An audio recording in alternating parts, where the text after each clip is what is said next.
इस वक्त हिमाचल प्रदेश में कोरोना वायरस के केसेस में थोड़ा सा इम्प्रूवमेंट आई है। पिछले 2 दिन से हमारे पास कोई भी पॉजिटिव केसेस नहीं आए। इस वक्त 23 केसेस अस्पताल में उपचाराधीन हैं और कुल मिला के 39 केसेस हुए हैं। लॉकडाउन के नॉर्म्स के मुताबिक इंटर डिस्ट्रिक्ट और इंटर स्टेट मूवमेंट नहीं होगी। तो माइग्रेंट लेबरर्स का मूवमेंट तब होगी अगर वे काम में लौटना चाहते हैं। एक 2 व्हीलर में सिर्फ एक ही व्यक्ति जा सकता है और एक 4 व्हीलर में प्राइवेट गाड़ी में आगे एक आदमी और पीछे एक बैठ सकते हैं। इन नियमों का पालना करना हमारे लिए जरूरी है और मास्क पहनना अनिवार्य है।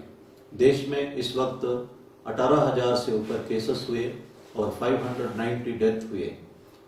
मास्क पहनने से आपका ड्रॉपलेट्स आपके अंदर ही रहेगा मास्क के, और इसी तरह जो दूसरों के ड्रॉपलेट्स भी उनके मास्क के अंदर ही रहेगा, इसलिए कम्युनिटी ट्रांसमिशन का संभावना कम होगी। न्यूयॉर्क में 2.5 लाख केस और 19,000 लोगों की मृत्यु होने के उपरांत मास्क कंपलसरी किया गया है। इसलिए क्यों ना हम अभी से प्रिकॉशन ले लें और इसको पहने, और पब्लिक प्लेसेस में मास्क ना पहनने पर उचित कार्रवाई की जाएगी और अगर मास्क को सही ढंग से नहीं पहने तब भी पुलिस उचित कार्रवाई करेगी। इसको पालना करना हम सबका फर्ज है। एयर कंडीशनर को अवॉइड करना चाहिए क्योंकि इससे वायरस फैलने का संभावना है। हवा के सामने नहीं बैठना चाहिए और कमरे में अगर इस्तेमाल करना अनिवार्य है तो सफिशिएंट वेंटिलेशन रखना चाहिए। हमारा जो हेल्पलाइन नंबर है 112 नंबर, और इसमें डायल करके एक नंबर दबाने से कंट्रोल रूम कनेक्ट हो जाता है। आपकी कोई भी समस्या अगर होर्डिंग के बारे में, ब्लैक मार्केटिंग के बारे में हो या अन्य शिकायत हो, आप पुलिस को सूचना दे सकते हैं और ये 24 घंटा इसका सर्विस चला हुआ है। आपको मदद करने के लिए हम हमेशा आगे आएंगे। और कुछ सोशल मीडिया में जो मैसेजेस चला हुआ है इस तरह का कि कम्युनल जो इंस्टिगेशन हो रहा है और कम्युनल डिस्क्रिमिनेशन भी हमें देखने को मिला है। जो अस्पताल में हो या राशन शॉप्स में हो या पब्लिक यूटिलिटी सर्विसेज में हो, किसी तरह का डिस्क्रिमिनेशन हम बर्दाश्त नहीं करेंगे और ट्विटर या सोशल मीडिया में किसी तरह का अगर लिखा जाता है उस पर भी हम कार्रवाई करेंगे। जो कोरोना वायरस है वो जाति, धर्म, कास्ट, क्रीड और वीआईपी, कॉमन मैन किसी को भी संक्रमित कर सकता है। इसलिए सोशल डिस्क्रिमिनेशन करना बिल्कुल उचित नहीं है। मैं जो केमिस्ट शॉप्स के ओनर्स से अनुरोध करता हूं कि जो भी खांसी या बुखार का दवाई खरीदते हैं उनका रजिस्टर में नाम, पता और फोन नंबर नोट करके रखें ताकि कॉन्टैक्ट ट्रेसिंग में बाद में हमें इससे मदद मिल सकता है। आप हमेशा अपनी तरफ से जो कुछ हो सकता है वो करिए। लॉकडाउन का नॉर्म्स का पालना करिए और बाकी सरकार अपनी तरफ से जो कुछ हो सकता है कर ही रहा है। God helps those who help themselves. कुछ लोग कहते हैं कि हमें भगवान का भरोसा है, हम लॉकडाउन का कोई नॉर्म्स, सोशल डिस्टेंसिंग का कोई नॉर्म्स या मास्क पहनने का नॉर्म्स हम नहीं पहनेंगे। ये अनुचित होगा।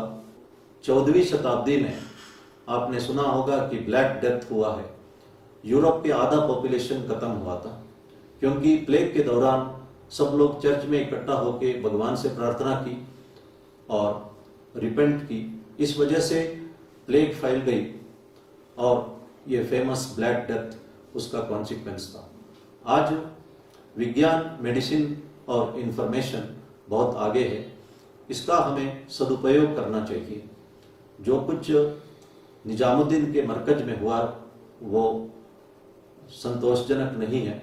इसी तरह जो ईरान में कोम शहर में लोग एक दरगाह में चले गए और वहां का दीवारों में किस करने लगे ताकि वो कोरोना वायरस से दूर रह सके, लेकिन इससे कोरोना वायरस वहां स्प्रेड हो गया।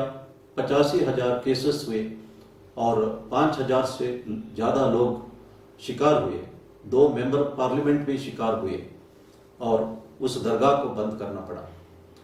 इसलिए हमारे को जो कहा गया है उसका पालना करें। एक छोटी सी कहानी मैं कहना चाहता हूं कि एक गांव में फ्लड आता है और सरकार ने आदेश दिया गांव खाली करने का। एक घर में 3 लोग बैठे रहे। जब पानी लेवल बढ़ गया, सरकार ने बोट भेजा।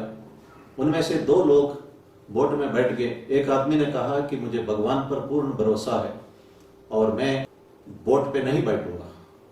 और पानी लेवल बढ़ गया। जब वो छत पे खड़ा हो गया तो सरकार ने हेलीकॉप्टर भेजा। उसने कहा कि मैं हेलीकॉप्टर में नहीं बैठूंगा, मुझे भगवान पर पूर्ण भरोसा है। उनका मृत्यु होती है और दूसरे दुनिया में भगवान से पूछता है कि मैं आपसे पूर्ण भरोसा रखा कि मेरे को क्यों नहीं बचाया। भगवान ने कहा कि मैं सरकार द्वारा आपको वार्निंग दिया मकान खाली करने का, मैंने ही सरकार द्वारा आपको बोट भेजा, मैंने ही सरकार द्वारा आपको हेलीकॉप्टर भेजा और मेरी इशारा और अपना अपॉर्चुनिटी आप समझ नहीं सके और इसीलिए उसका कीमत आपको देना पड़ा। कुरान में लिखा है कि God will not change the state of people unless they change themselves. एक बार प्रॉफेट मोहम्मद ने देखा एक आदमी कैमल को खुला छोड़ के जा रहा था और उसने कहा है कि मुझे अल्लाह पर भरोसा है। प्रॉफेट मोहम्मद ने कहा कि सबसे पहले ये कैमल को पेड़ पे बांधो और फिर अल्लाह के ऊपर भरोसा करो। सबसे पहले हमारा फर्ज हमको निभाना चाहिए।